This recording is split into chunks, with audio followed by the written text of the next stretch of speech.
Després de molts anys en oratoris minúsculs, les comunitats musulmanes de Tortosa i Roquetes ja poden resar en una mesquita en condicions.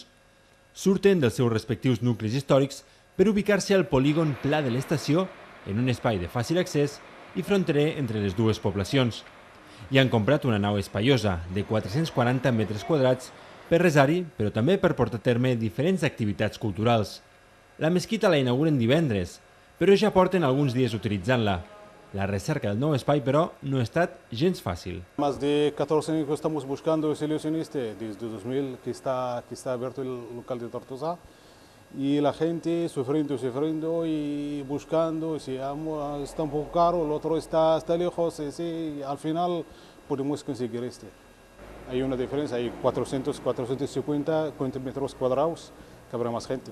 Per poder comprar la nova mesquita, les comunitats de Tortosa i Roquetes han hagut de treballar de forma conjunta. A banda de pactar un espai adequat i equidistant entre les dues poblacions, també han hagut d'unir les contribucions econòmiques de les dues entitats.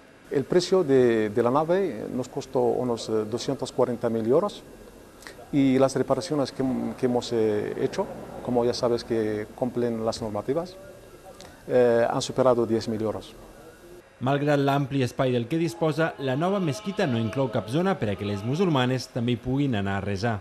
Els responsables del nou centre de culte asseguren que estan buscant solucions per resoldre el problema.